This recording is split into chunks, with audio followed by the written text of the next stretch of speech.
యేసుక్రీస్తునందు విశ్వాసం ఉంచలేదు. అంటే యేసు ప్రభు పునరుద్ధానుడై తిరిగి లేచే వరకు క్రీస్తునందు వారు విశ్వాసం ఉంచలేదు. యోహాను సువార్త 7వ అధ్యాయం 5వ వచనములో మనకి విషయం కనబడుతుంది. యోహాను సువార్త 7వ అధ్యాయం 5వ వచనం, యేసుక్రీస్తు మరణమును జయించి పునరుద్ధానుడై తిరిగి లేచిన అనంతరము ఆయన యాకోబుకు కూడా ప్రత్యక్షమవ్వటం జరిగింది. కొరింథీయులకు రాసిన మొట్టమొదటి పత్రిక 15వ అధ్యాయము 7వ వచనములో కనబడుతుంది.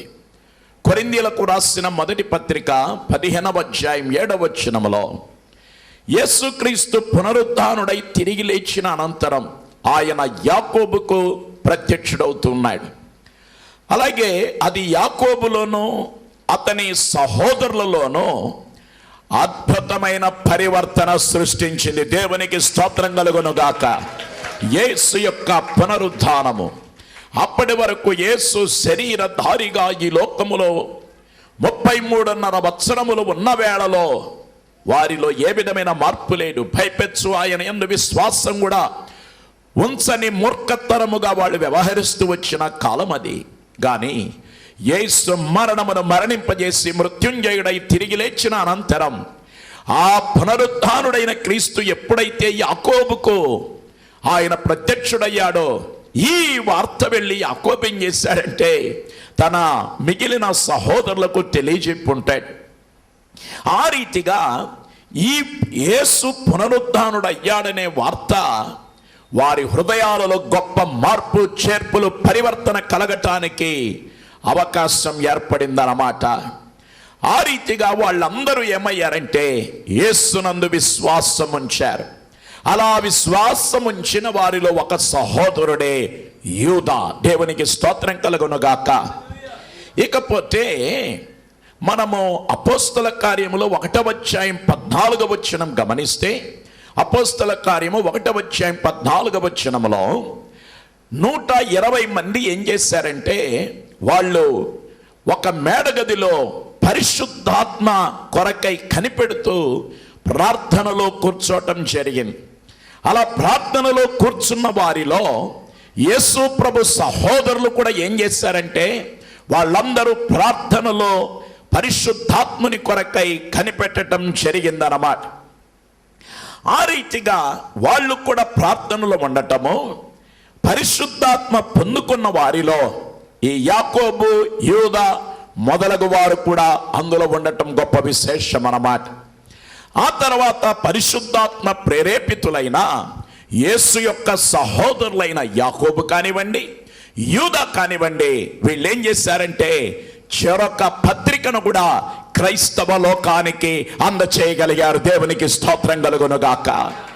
యేసు రక్షణను లోకానికి అందించగా ఆయన సహోదరులైన యాకోబు, యూదా వారు ఏం చేశారంటే ఏకంగా 2 పత్రికలు, చెరొక పత్రికలు క్రైస్తవ లోకానికి అందించారు.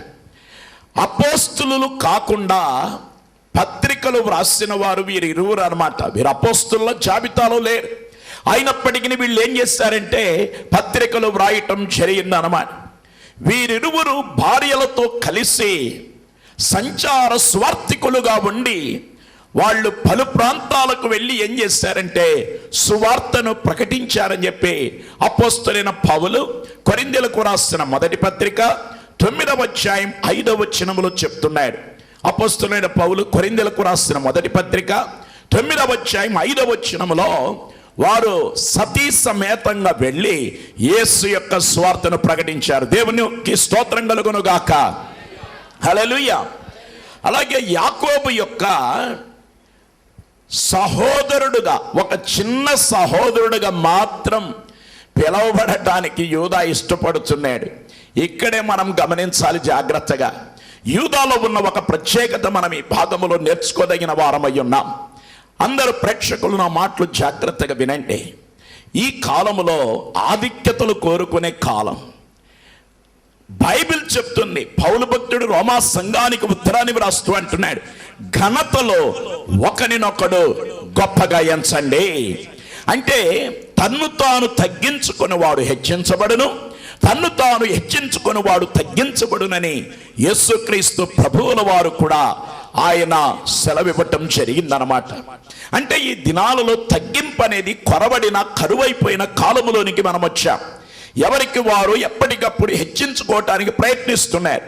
నా చెయ్యి పై చెయ్యిగా ఉండాలి, అలాగే నా సీటే పై సీటుగా ఉండాలి, అలాగే నేనే ప్రథమ స్థానంలో ఉండాలి, అలాగే నేనే అన్నిటికీ ముందు కనబడుతూ ఉండాలి, నేను తప్ప నాకు తప్ప ఎవరికి ప్రథమ ప్రాధాన్యత ఇవ్వరాదు. ఇటువంటి ఆలోచన విధానం చాలా మందిలో కనబడుతుంది. కానీ ఇక్కడ మనం యూదాను గనక గమనించినట్లయితే ఆయన వరుస చూడండి ఏ రీతిగా చెప్తున్నాడు. నేను యేసుక్రీస్తు యొక్క అర్ధ సహోదరునని చెప్పుకోలా, అతను అంటున్నాడు కదా, యేసుక్రీస్తు దాసుడను అంటున్నాడు. దేవునికి స్తోత్రం కలుగును గాక.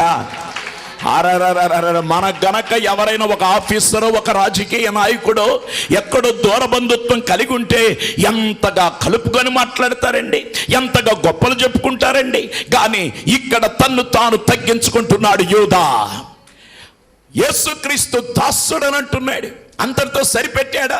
పైపెచ్చు తనకు యేసు యొక్క పునరుద్ధాన వార్తను తెలియజేసి క్రీస్తు చెంతకు నడిపించిన తన సహోదరుడైన యాకోబు కూడా నేనేమంటున్నా అంటే యాకోబు యొక్క సహోదరుడు అంటున్నాడు. అక్కడ అంతగా తన్ను తాను ఏం చేస్తున్నాడంటే యూదా తగ్గించుకుంటున్నాడు. హల్లెలూయా, హల్లెలూయా. పెద్దవారిని గౌరవించుటకును వారికి లోబడి ఉండుటకును ఉన్న సాత్వికము యూదాలో మనం చూడగలుగుతున్నాం. దేవునికి స్తోత్రం. పెద్దవారిని గౌరవించాలి, అలాగే వారికి లోబడి ఉండాలి. అటువంటి సాత్వికమైన మనస్సు ఈ దినాలలో మనం కలిగిన వారమై ఉండాలి. నా మాటలు వింటున్నటువంటి ప్రియ సోదరి సోదరులారా, నువ్వు ఒక విశ్వాసమైతే నీ సంఘ సేవకుడికి నువ్వు లోబడి ఉంటున్నావా?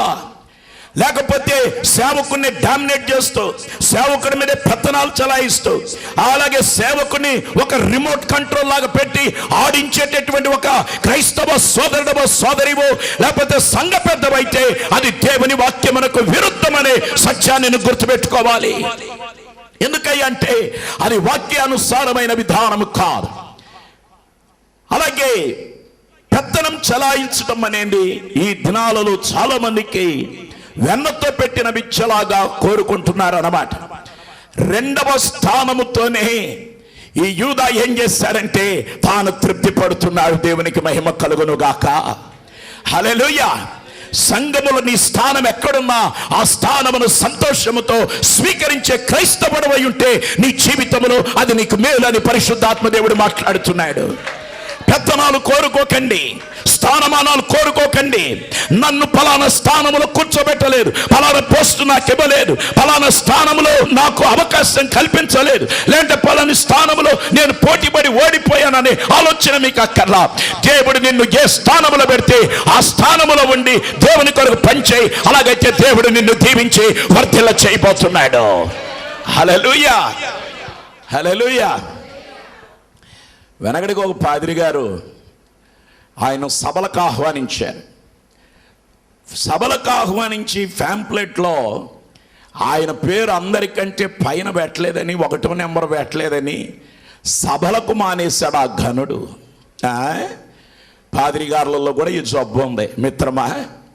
కొన్ని సందర్భాల్లో ఫ్యాంప్లెట్లు పోస్టర్లు అంతా అయిపోయిన తర్వాత 3-4 సార్లు నాకు జరిగింది. సేవకులు నాకు ఫోన్ చేసి అడిగారు, అయ్యా ఎందుకో దేవుడు మిమ్మల్ని పిలవాలని ప్రేరేపణ ఇస్తున్నారు, మరి పోస్టర్లు వేసే ఫ్యాంప్లెట్లు వేసాను, పోయినా ఎన్ని పారేసి కొత్త వేయిస్తానో మీరు వస్తారా అని అడిగారు. మీ పేరు వేయకపోయినా వస్తారా అని అడిగారు. నేను చెప్పాను, భలే పని అండి, పేరు ఎవరికి కావాలి? సువార్తను ప్రకటించడానికి పేర్లు అక్కర్లా. పేరు లేకపోయినా పర్వాలా, స్థానం లేకపోయినా పర్వాలా, సువార్త ప్రకటించడమే ఒక పెద్ద పేరు అన్నమాట.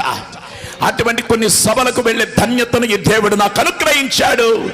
అందుకే దేవుడు ఈరోజు ఎంతో స్థానాన్ని నాకు అనుగ్రహిస్తూనే ఉన్నాడు. దేవునికి స్తోత్రం కలుగును గాక. ఈనాడు రెవరెండు పడకపోతే మాట వినని దైవజనులు డా డా డా డా 5,000 డా 5,000 డాక్టర్ లేకపోతే నువ్వు మాట వింటములా? నీకు డాక్టర్ కాదు, రెవరెండ్ కాదు, మోస్ట్ కాదు, హైయెస్ట్ కాదు, ఏది కాదు, నువ్వు లోవెస్ట్ గా ఉన్నట్లయితే, ఎందుకంటే నిన్ను నీవు తగ్గించుకొని సేవ కొరకు నిలబడితే నా దేవుడు మనల్ని వర్ధిల్ల చేయబోతున్నాడు. ఈనాడు క్రైస్తవ సంఘాలకు బాసులు కాదు కావాల్సింది, దాసులు కావాలి. దేవునికి స్తోత్రం. యూదా లాంటి వాళ్ళు దేవుని కొరకు లెగాలి, యూదా లాంటి వారు దేవుని కొరకు నిలబడాలి. నాకు స్థానం వద్దయ్యా, ఒక విశ్వాస వ్యక్తి నీకు ఏ స్థానం అక్కర్లా. ఏ స్థానంలో దేవుడు నిన్ను నిలబెట్టినా దేవుని కొరకు నమ్మకంగా నిలబడే వాళ్ళు దేవునికి కావాలి. దేవునికి స్తోత్రం కలుగును గాక. 2వ స్థానముతోనే యూదా సంతృప్తి పడుతూ ఉన్నాడు ఇక్కడ. అదే సమయంలో మనము అంద్రయాను, సీమోనులను కూడా మనం తీసుకున్నట్లయితే, ఆ అంద్రయ అనే వ్యక్తి పేతురు యొక్క సహోదరుడై ఉన్నాడనమాట. వీరిరువురిని మనం తీసుకుంటే యోహాను సువార్త 6వ అధ్యాయము 8వ వచనములో కనబడుతుంది. యోహాను సువార్త 6వ అధ్యాయం 8వ వచనం. వీరిద్దరు కూడా 2వ స్థానాన్ని మోయుటలో చాలా సంతోషపడ్డారు, చాలా తృప్తి చెందారన్నమాట. ఈరోజు సెకండ్ ప్లేస్ కావాలా, లేదా నాకు ఫస్ట్ ప్లేసే కావాలి, నాకు ప్రథమ స్థానమే కావాలి, నేను ప్రథమ స్థానంలోనే ఉండాలి, నా స్థానం తగ్గటానికి వీల్లేదు, నాకంటే ఎవరు ముందుకు రావటానికి వీల్లేదు, అలాగే నా ఏరియాలో ఎవరు సేవ పెట్టడానికి వీల్లేదు, ఎవరు సేవ చేయటానికి వీల్లేదు, ఇటువంటి పనికి మాలిన ఆలోచనలు ప్రక్కన పెట్టి ఎవరైనా సేవ చేయనివ్వండి, ఎవరైనా ప్రథమ స్థానంలో ఉండనివ్వండి. నాకు దేవుడిచ్చిన ఏ స్థానమైనా, అది చివరిదైనా, మధ్యలోదైనా, ముప్పాతికలో ఉన్న, పావులో ఉన్న, ఎక్కడున్నా అది చేయటానికి, ఆ స్థానం వేయటానికి నేను సంతోషముగా యూదాలాగా ఒప్పుకుంటున్నాను అనేవాళ్ళ. అలాగైతే చరిత్ర పుటల్లో నువ్వు గొప్ప స్థానాన్ని సంపాదించుకోబోతున్నావని పరిశుద్ధాత్మ దేవుడు మాట్లాడుతున్నాడు. దేవుడు మిమ్మల్ని బహుగా వర్ధిల్ల చేయను గాక. ఆమేన్.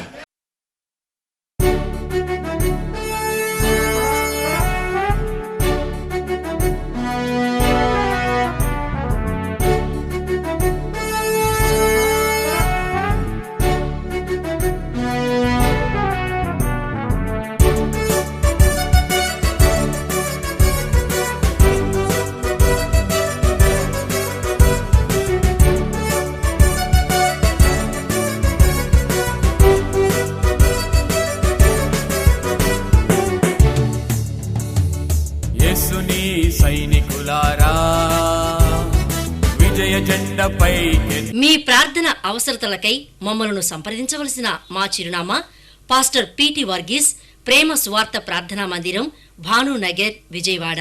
Phone number 0866253792. సెల్ నంబర్స్ 9492883377 మరియు 9493883377.